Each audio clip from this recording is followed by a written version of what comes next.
देखो, कक्षा 10 बोर्ड 2023 के लिए द्विघात समीकरण पर आधारित प्रश्न कह रहा है। जाँच कीजिए कि x minus 2 into x plus 1 equal to x minus 1 into x plus 3 द्विघात समीकरण है या नहीं। इसको जांच करना है। देखो इसको कैसे बनाएंगे। अगर जिस पर पावर 2 हो जाए वह द्विघात समीकरण, जिस पर पावर 3 त्रिघात समीकरण। तो इसमें कह रहा है द्विघात, तो इसमें चेक कर लेंगे दोनों गुना करके कि द्विघात है कि नहीं। तो x माइनस 2 गुना x plus 1 equal to x minus 1 गुना एक्स प्लस 3 चेक कर लेंगे। यहाँ से यहाँ गुना करते हैं एक्स स्क्वायर, फिर प्लस गुना प्लस प्लस एक्स गुना 1 एक्स, फिर प्लस गुना माइनस माइनस 2 गुना एक्स 2 एक्स, फिर प्लस गुना माइनस माइनस 2 एकम 2। इधर चेक कर लेते हैं एक्स स्क्वायर प्लस 3x, उसी तरह प्लस गुना minus minus x plus minus minus 3। ठीक है, ये हो जाएगा एक्स स्क्वायर, ई घट के हो जाएगा माइनस एक्स, ई माइनस 2। इधर क्या हो जाएगा एक्स स्क्वायर, ई घट के हो जाएगा 2x माइनस 3। अब देखो यहाँ भी एक्स स्क्वायर है, यहाँ भी एक्स स्क्वायर, यानी बराबर के ई पार में एक्स स्क्वायर बराबर के ई पार में एक्स स्क्वायर। तो दोनों तरफ अगर बराबर में रहे तो इसको हम लोग कटा सकते हैं। ठीक है, तो इधर क्या बचा माइनस एक्स माइनस 2, इधर क्या बचा 2x माइनस 3। या वैसे अगर नहीं बनाते ये वाला सब लिख के यहाँ प्लस है बराबर की पार लाते माइनस एक्स स्क्वायर प्लस है तो ये पार लाते माइनस 2x माइनस तो बराबर ये पार लाते प्लस 3। उसका जो जिसके साथ मिलता जुलता उसके साथ घटा जोड़ देते। ठीक है, तब पर भी यही आता। ठीक है, अभी भी इसको हम लोग इस पार कर सकते हैं या नहीं भी कर सकते हैं। ठीक है, काय कि हमको तो स्क्वायर देखना है, तो इस पर स्क्वायर कहीं आया बनाने के बाद अब नहीं ना, तो यह क्या अतः द्विघात समीकरण नहीं है। लिख सकते हैं अतः यह द्विघात समीकरण नहीं है। ठीक है, अब देखो दूसरा क्वेश्चन है कि दो क्रमागत धनात्मक पूर्णांक का गुणनफल 306 है, तो हमें पूर्णांकों को ज्ञात करना है। ठीक है, तो क्या कह रहा है दो क्रमागत धनात्मक पूर्णांक यानी दो लगातार संख्या ले लेना है। ठीक है, और उसका गुणनफल दे दिया है 306। ठीक है, तो हमें पूर्णांक को ज्ञात करना है, तो आराम से निकल जाएगा, इजी भी है। क्या कह रहा है दो क्रमागत धनात्मक पूर्णांक, तो यहाँ मान लेंगे माना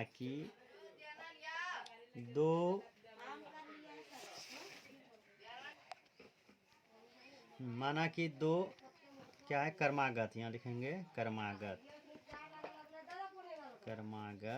धनात्मक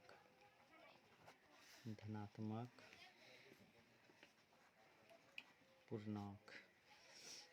ठीक है, माना कि दो क्रमागत धनात्मक पूर्णांक क्रमशः मतलब लगातार हो गया।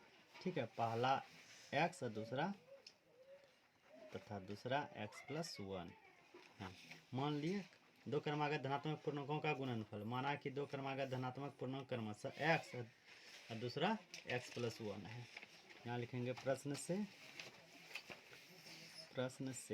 क्या कह रहा है गुणनफल 306 है, तो यानी दोनों को गुना कर देंगे x गुना x प्लस 1 इक्वल टू 306।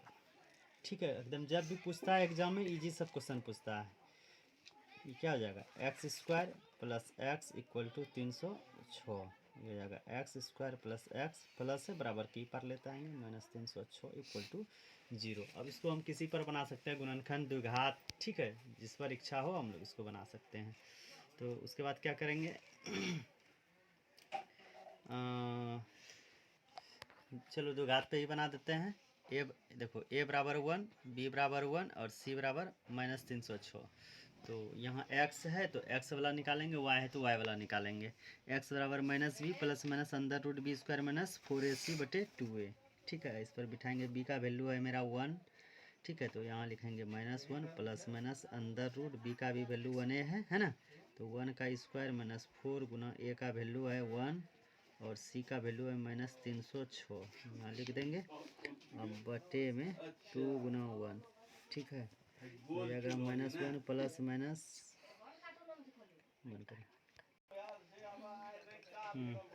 उसके बाद देखो इसको बिठाएं b का वैल्यू 1 माइनस 4 गुना 1 और गुना c का वैल्यू माइनस 306 बटे 2 गुना a का वैल्यू 1। इसको -1 प्लस -1, इसको गुना किए 12 24, इसको जोड़ दिए तो हो गया। चूँकि जगह नहीं था इधर बना दिए 12 25 बटे 2। ठीक है, इसके बाद 12 25 का वर्गमूल 35। ठीक है, अब देखो इसका मतलब हुआ कि एक बार प्लस लेंगे एक बार माइनस लेंगे। तो -1 प्लस 35 बटे 2 घट के 34, 34 में 2 से भाग दिए 17। ऐसे भी हम पॉजिटिव चिन्ह लेते हैं यानी प्लस वाला लेते हैं।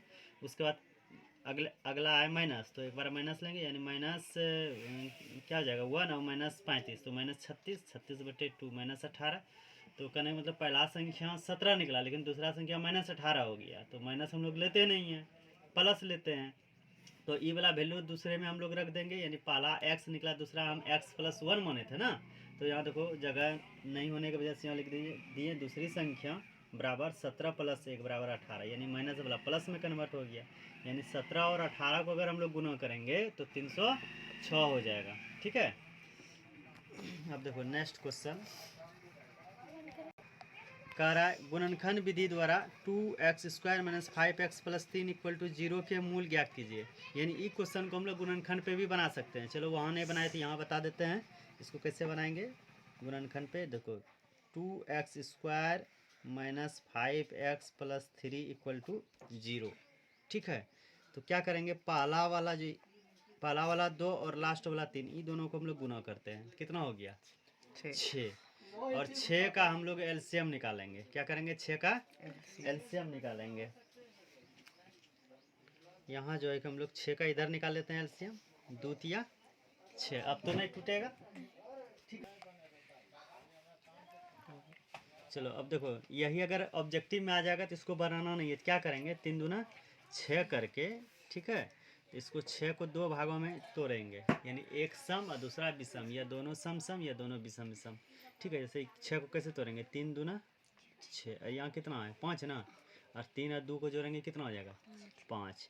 ठीक है, तो ये भी यहाँ माइनस है तो माइनस देंगे, अगर प्लस रहेगा तो प्लस देंगे, माइनस है तो माइनस दें या प्लस है तो प्लस देंगे। ठीक है, तो माइनस है तो माइनस माइनस दे दिए।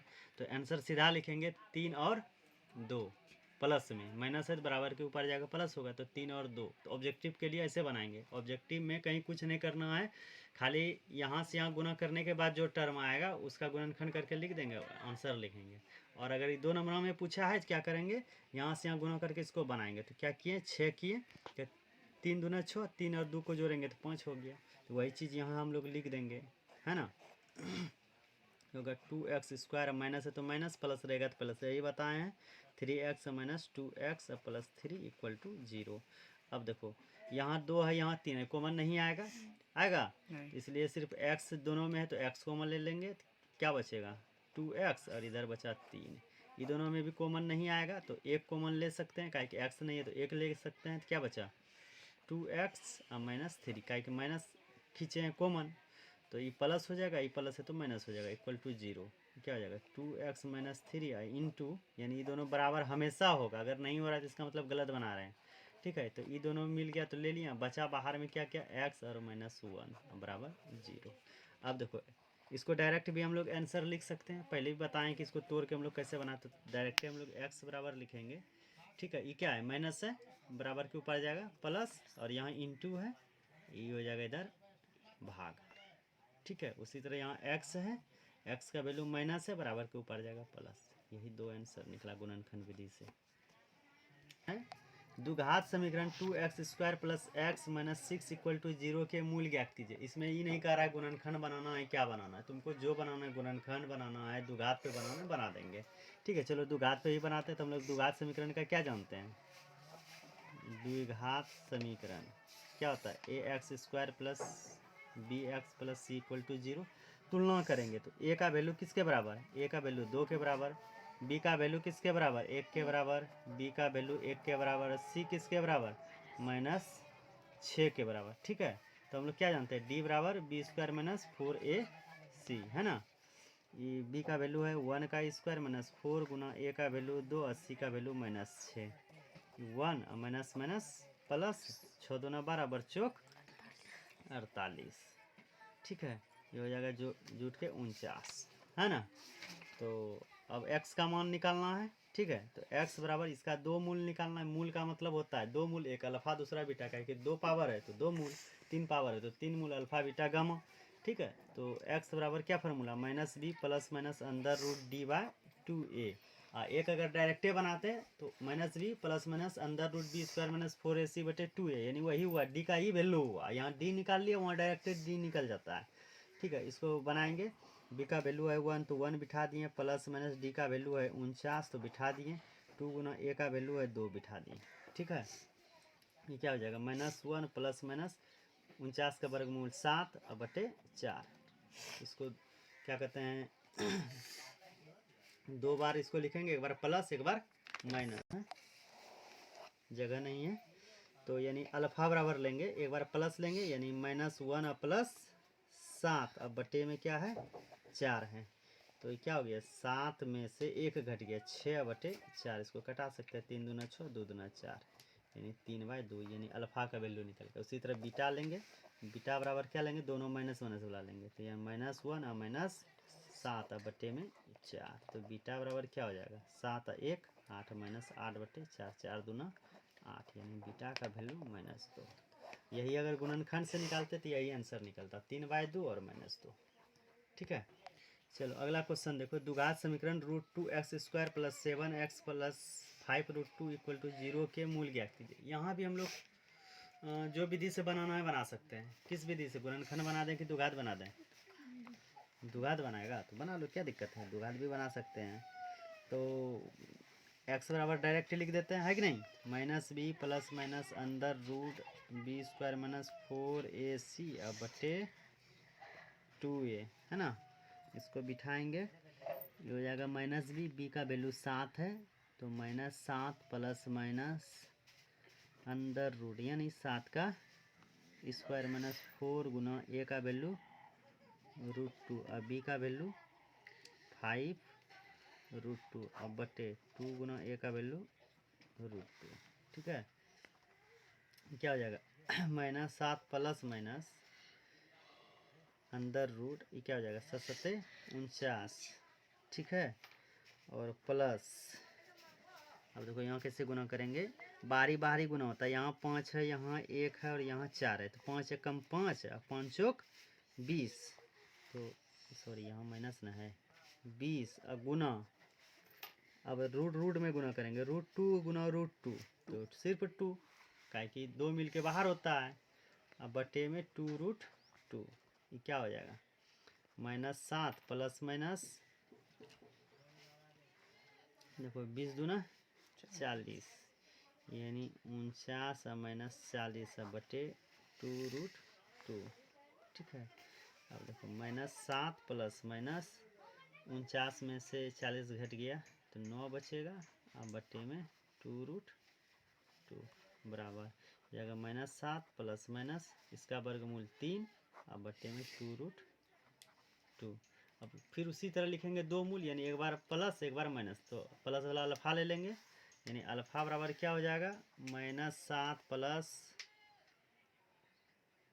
3 अब बटे में 2√2, ये क्या हो जाएगा, 7 में से 3 गया, कितना 4 3 7 और 2√2 कटा दो, 2 दूना 4। ठीक है। ये हो जाएगा -2 अब बटे √2। इसको परिमयकरण भी कर सकते हैं ना, √2 बटे √2 से परिमयकरण कर देगा तो हो जाएगा -2√2 अब बटे 2, 2 खत्म, बचेगा क्या, -√2। उसी तरह बीटा का वैल्यू क्या हो जाएगा, बीटा के वैल्यू माइनस में होगा, दोनों तरफ माइनस होगा, है ना। तो 7 और 3 10 यानी -10 अब बटे 2√2, है ना, 5 दूना 10। इसको भी परिमयकरण करेगा नहीं तो यही आंसर 5 बटे √2 -5 बटे √2, यही बीटा का वैल्यू निकल गया। कह रहा है द्विघात समीकरण 100 स्क्वायर x² -20x + 1 = 0 के मूलों का अस्तित्व हो तो पूर्ण वर्ग बनाने की विधि द्वारा, ठीक है, मूल ज्ञात करें यानी हल करें। ठीक है। इसको पूर्ण वर्ग बनाने की विधि से बनाना है। तो पूर्ण वर्ग बनाने की विधि से कैसे बनाएंगे हम लोग? तो पूर्ण वर्ग बनाने की विधि यानी क्या है मेरा, 100x² है माइनस 20x + 1 बराबर 0, यही ना है। उसी तरह a का वैल्यू क्या हो जाएगा 100, b का वैल्यू -20 और c का वैल्यू 1, यही ना है। तो यहाँ हम लोग लिखेंगे पूर्ण वर्ग बनाने की विधि सूत्र, ठीक है।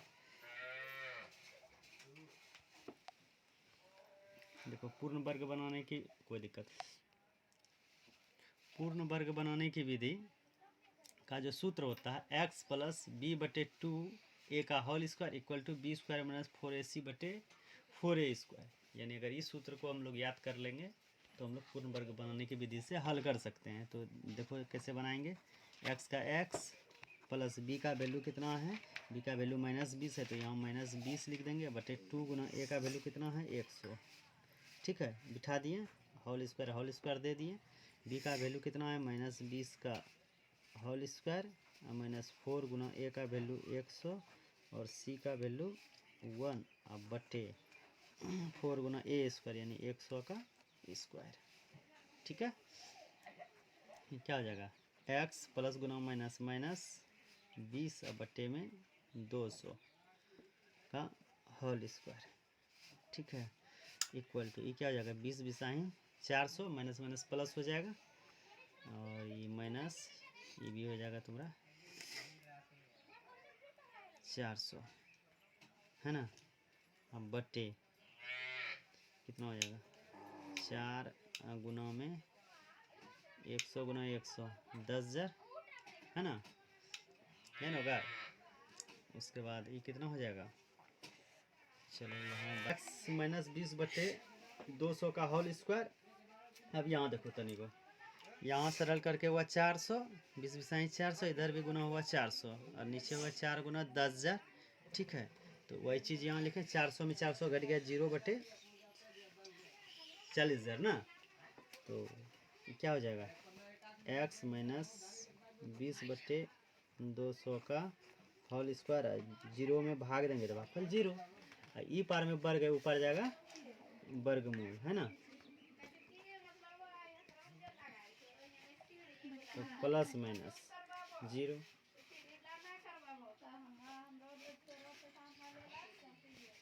होगी, है ना।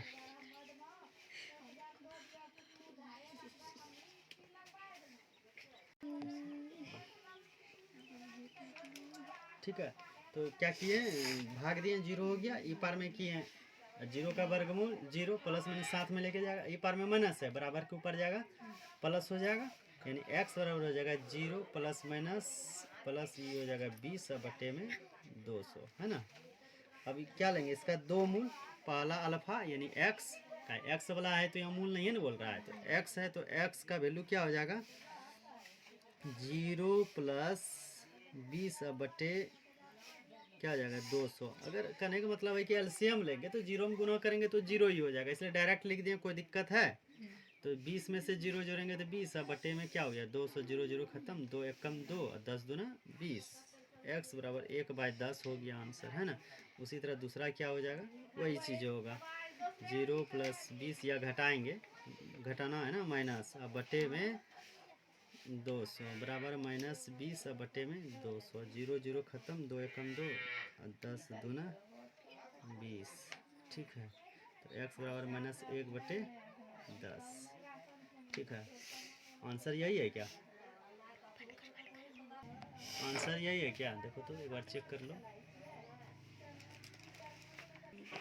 देखो यहाँ जो था यहाँ जो लिए हैं ई पार जो रूट लिए हैं तो ई प्लस माइनस लिए है ना, ठीक है। तो एक बार प्लस लेते हैं एक बार माइनस लेते हैं, तो कहने का मतलब 0 में जो लेंगे तो एक बार प्लस लेंगे तो 0 में प्लस माइनस से क्या अथी है, कोई दिक्कत नहीं है, प्लस भी लेंगे तो भी वही होगा, माइनस भी लेंगे तो भी, यानी जो बड़ा संख्या होगा वही वैल्यू होगा।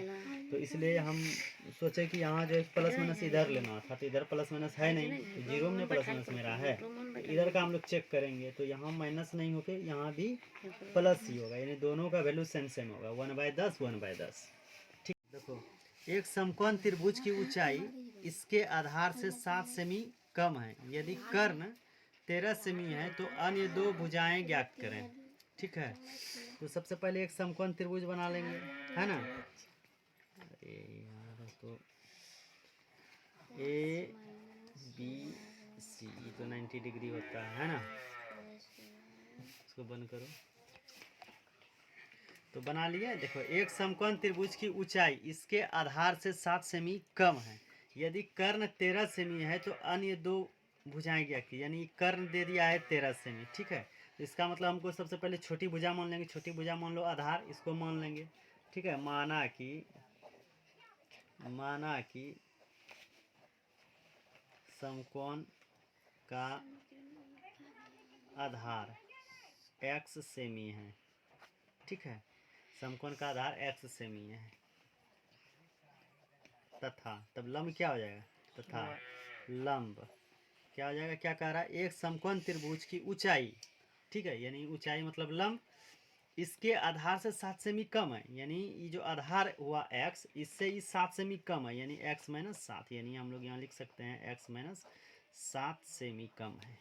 ठीक है, तो क्या माना कि समकोण का आधार x है, तो x ये हो गया, और ये तो कर्ण 13 देवे किया है। तो क्वेश्चन में क्या कर रहा था, त्रिभुज की ऊंचाई, त्रिभुज की जो ऊंचाई हुआ आधार से 7 सेमी कम है। ये जो आधार है इससे ही 7 सेमी कम है ऊंचाई, तो x में से 7 घटा दिए। अब देखो यहाँ तीनों वैल्यू मेरा हो गया, है ना, यानी कर्ण भी हो गया, लंब भी हो गया और आधार हो गया। तीनों वैल्यू दिया रहे तो कौन सा फॉर्मूला यूज करेंगे, पाइथागोरस का। कौन सा यूज करेंगे, पाइथागोरस ना, पाइथागोरस परिमेय सूत्र। पाइथागोरस परिमेय सूत्र क्या होता है, कर्ण का स्क्वायर इक्वल लंब स्क्वायर प्लस आधार स्क्वायर। यही तो सूत्र होता है पाइथागोरस का। बस देख के बिठा देना है, कर्ण कितना दिया है, 13 दिया है, तो यहाँ 13 का स्क्वायर बिठा देंगे, है ना। उसका लंब कितना दिया है, x माइनस 7 दिया है, तो होल स्क्वायर प्लस आधार कितना दिया है, x, तो x का होल स्क्वायर। 13 गुना 13, 13 उनहत्तर से 169, है ना। इसको a मान लो, इसको b, a माइनस बी का होल स्क्वायर। क्या formula, a square plus B square minus 2ab। ठीक है, अब प्लस इसको एक्स स्क्वायर ही हो जाएगा, है ना। 169 इक्वल टू क्या हो जाएगा, एक्स स्क्वायर प्लस 49 अब माइनस 7 दूना 14x प्लस एक्स स्क्वायर, है ना। 169 इक्वल टू ये और ये जुट जाएगा तो क्या हो जाएगा, 2x square minus 14x plus 49, है ना। अब जो है इसको ई पार कर देंगे और इसको ई पार करेंगे, कोई दिक्कत नहीं है। 2x square sorry minus 14x plus 49 बराबर 169। दोनों को उल्टा पुल्टा करने के बाद कोई चेंज नहीं होगा। 2x square minus 14x plus 49, अब ये करेंगे प्लस से बराबर की पार माइनस आ जाएगा। ठीक है, ये हो गया 0। इधर पेज बचा है, नहीं बचा है, तो इसी जगह हमको बनाना पड़ेगा। ठीक है, इसी जगह बना देते हैं। क्या हो गया 2x स्क्वायर माइनस 14x घट के कितना हो जाएगा, माइनस 9 में 9 गया 0, उसके बाद 6 में 4 गया 4 2 6। ठीक है, इधर 1 बचा 120 इक्वल टू 0। अब इसको गुणनखंड बना लो, या तो क्या कहते हैं द्विघात पे बना लो। ठीक है, गुणनखंड पे बनाएगा तो ये दोनों यहाँ गुना हो जाएगा, या तो और इसको कम कर लो, 2 है 2 कॉमन हो जाएगा तो क्या बचेगा, एक्स स्क्वायर माइनस 7x और माइनस 60 बच जाएगा, 7 दूना 120 इक्वल टू 0। ये 2 इधर बट्टे हो जाएगा तो 0 हो जाएगा, minus 7x minus 60 equal to 0। ठीक है, चलो अब इसको गुणनखंड पे बना लो, या द्विघात पे बना, तो गुणनखंड के पे बनाएंगे तो कितना होगा, 60 का क्या कहते हैं एलसीएम लेंगे, तो ये हमको कितना पुराना है 60 है ना, 60 को तोड़ेंगे। ठीक है, यहाँ देखो तोड़ते हैं, 60 को तोड़ेंगे कितना हो जाएगा, 30 दूना 60, 15 दूना 30 और 5 दिया 15। हमको पुराना है 7, कैसे पुराएंगे, 3 दूना 6 और 5 एक्का 5 दूना 10, तो 10 में 6 गया तो नहीं बचा। और दूसरा आप क्या कर सकते हैं, 3 दूना 6 6 दूना 12 में 5 गया 7 5 12, ये है ना 7 5 12, यानी 12 गुना 5 तो 60 भी हो गया है ना। अब 12 में 5 घटा दिए तो 7 भी हो गया। तो यानी इसको हम क्या लिखेंगे, एक्स स्क्वायर। अब माइनस है तो माइनस, प्लस रहेगा तो प्लस, यही बताए हैं। तो माइनस है तो माइनस, तो बड़ा संख्या क्या लिखेंगे, पहले 12 लिखेंगे, 12x, और उसके बाद यहाँ प्लस देंगे, तब ना प्लस और माइनस घट के माइनस 7 होगा। अगर माइनस दे देंगे तो और जुट जाएगा, इसलिए प्लस देंगे। इस जगह अपने मन से देना है, इसको देखते हुए कि क्या देंगे, प्लस देंगे कि माइनस देंगे। ठीक है, उसके बाद यहाँ क्या 5 लिखें, 5x और माइनस 60 इक्वल टू 0, है ना।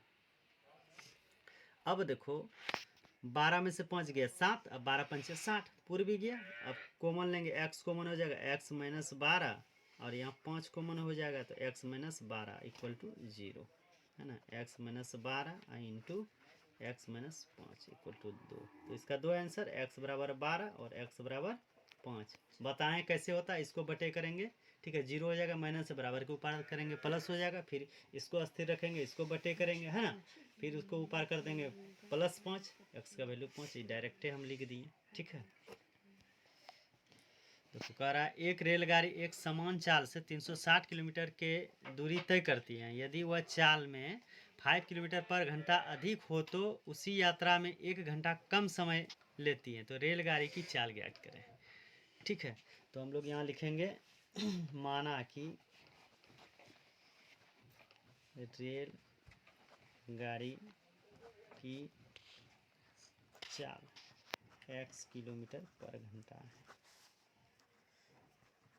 तथा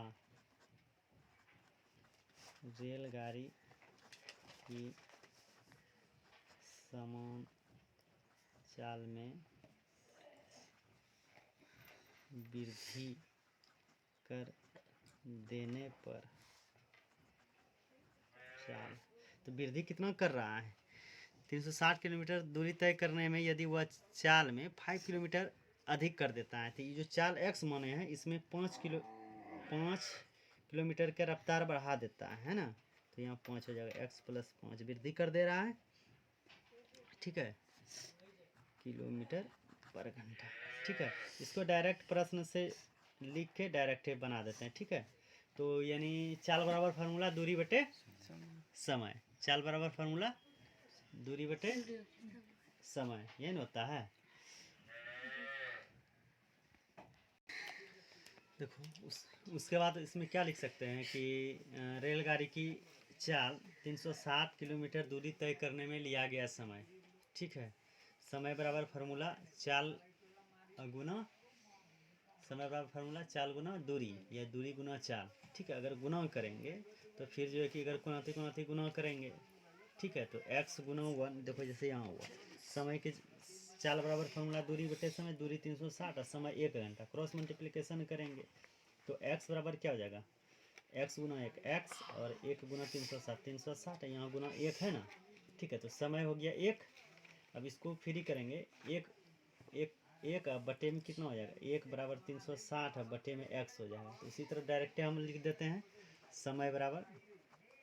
ठीक है, तो दूरी कितना हो गया, दूरी है 360 और ये हो गया x। 1 घंटा कम समय लेता है, कम मतलब माइनस, और फिर उसी तरह कितना हो जाएगा, 360 दूरी कर रहा है, वृद्धि कर देने पर x प्लस 5 हो गया, और समय ले रहा है 1 घंटा, तो 1 घंटा दे दिए उसके जगह पर। ये दोनों का एलसीएम हो जाएगा x इंटू एक्स प्लस 5।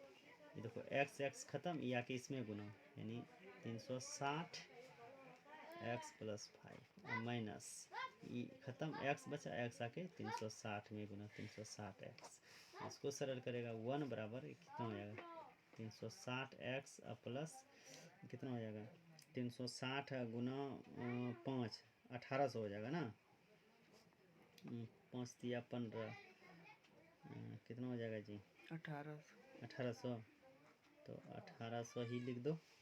ठीक है, और इधर कितना बच जाएगा, 360x बटे में क्या हो जाएगा, x square plus 5x, E plus minus cut गया, बटे 1, क्रॉस मल्टीप्लिकेशन करेंगे क्या हो जाएगा, एक्स स्क्वायर प्लस 5x और माइनस 1800 इक्वल टू 0, है ना, ये नहीं बचेगा। तो 1800 का गुणनखंड करेंगे क्या हो जाएगा, एक्स स्क्वायर प्लस कितना हो जाएगा 45 45x माइनस 40x माइनस 1800। ठीक है, ये क्या हो जाएगा, x कॉमन हो जाएगा, x प्लस 45 और माइनस 40 x प्लस 45 बराबर 0, है ना। अब देखो जगह नहीं है, इधरे बनाना पड़ेगा। ठीक है, ये क्या हो जाएगा, x plus 45 into X minus 40 बराबर 0। अब देखो इसका दो आंसर, x बराबर माइनस 45 किलोमीटर पर घंटा और दूसरा x बराबर 40 किलोमीटर पर घंटा। तो माइनस वाला जो है ना आयु में, ठीक है, दूरी में इस समय माइनस चिन्ह वाला नहीं लेते हैं, प्लस वाला लेते हैं। तो x का वैल्यू 40। अब दूसरा क्या हो जाएगा, चाल में वृद्धि कर देने पर, चाल में वृद्धि करने पर चाल यानी x प्लस 5 माने थे तो 40 और प्लस 5, देखो ये भी प्लस में आ गया, 45 किलोमीटर पर घंटा। ठीक है,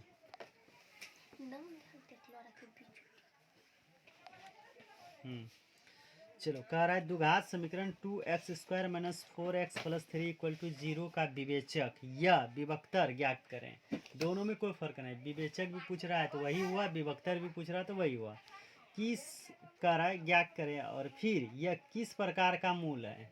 ठीक है, यानी इसका अस्तित्व क्या है या इसका प्रकृति कैसे, किस तरह का है, ये बोल रहा है। ठीक है, प्रकृति पूछ दे या ये किस प्रकार का है, ठीक है, तो उसको बताना है कि मतलब कौन प्रकार का, प्रकृति अस्तित्व दोनों एक ही चीज़ हुआ। प्रकृति पूछ रहा है या अस्तित्व पूछ रहा है या किस प्रकार का मूल है, तो तीनों का मीनिंग एक हुआ। विवेचक या विभक्तर पूछ रहा है तो एक ही हुआ। ठीक है, और द्विघात समीकरण का ये लास्ट क्वेश्चन है। ठीक है, उसके बाद हम लोग समांतर श्रेणी में जाएंगे, यानी एग्जाम में जो जो आने वाला सब है सिर्फ उसी को हम लोग मतलब इसमें चयन कर रहे हैं, और टाइप वही रहेगा, सिर्फ डिजिट को चेंज कर देगा। ठीक है, और चाहे क्या कहते हैं द्विघात पर आधारित कोई प्रश्न हो, सिर्फ उसमें डिजिट चेंज किया जाता है और कुछ नहीं किया जाता है। तो इसमें हम लोग कैसे बनाएंगे, देखो विवेचक या विभक्तर ज्ञात करने के लिए बोला है, एकदम छोटा क्वेश्चन है, 2x² माइनस 4x प्लस 3, है ना। तो ax² plus bx plus c equal to 0 तो एक तुलना करेंगे तो a का वैल्यू हो गया 2, b का वैल्यू हो गया -4 और c का वैल्यू हो गया 3। तो इसको चेक करने के लिए क्या करेंगे, विभक्तर और विवेचक को हम लोग डिनोट करते हैं डी से, यानी बड़ी डी से सूचित करते हैं। ठीक है, तो यानी डी निकालना है, डी बराबर b² माइनस 4ac, यही होता है। तो b का वैल्यू क्या हो गया, -4 का स्क्वायर माइनस 4 गुना a का वैल्यू 2, ठीक है, और c का वैल्यू 3, ये 4 चौक 16 माइनस 4 दूना 8, 8 तिया 24। ठीक है, घट के कितना हो जाएगा, -14 में 8 6 14, और यहाँ बस 8 ही बचेगा ना, 8 बचा, यानी डी का वैल्यू जो है -8। तो यह किस प्रकार का प्रकृति है या किस प्रकार का अस्तित्व है। ठीक है, तो किस प्रकार का है, यानी यहाँ लिख सकते हैं हम लोग, मूल अस्तित्व नहीं है या अवास्तविक है, या अवास्तविक है या अस्तित्व नहीं है, या इसका प्रकृति अस्तित्व नहीं है। तो जैसा क्वेश्चन पूछेगा उस टाइप का हम लोग जवाब देंगे। इसमें भी 3 कंडीशन पूछता है। ठीक है, ऑब्जेक्टिव में अगर d बराबर 0 हो तो क्या होता है, मूल, वास्तविक और समान। ठीक है, अगर d का वैल्यू 0 होता है तो मूल, वास्तविक और समान होता है। तो तब पर भी क्या हम लोग यहाँ लिखते हैं, अगर यहाँ 0 आता तो मूल वास्तविक लिखते, है ना। दूसरा d, ठीक है, d यानी 0 से बड़ा या बराबर हो। ठीक है, यानी d से जो वैल्यू होगा d का वह 0 से बड़ा या बराबर होगा। ठीक है, तो क्या हो जाएगा, मूल, वास्तविक और भिन्न। ठीक है, तीसरा अगर d 0 से छोटा हो, ठीक है, यानी जीरो से छोटा, यानी डी का वैल्यू जीरो से छोटा, यानी यही कहने का मतलब माइनस में है। छोटा का मतलब हुआ माइनस में, यहाँ क्या होगा, मूल अवास्तविक होगा, मूल अवास्तविक, ठीक है, अवास्तविक है। तो ये 3 कंडीशन पूछता है एग्जाम में, ठीक है, या तीनों शर्त पूछ देगा, तो इसी के माध्यम से ही बनता है। अगर वीडियो अच्छा लगे तो लाइक एवं शेयर करें।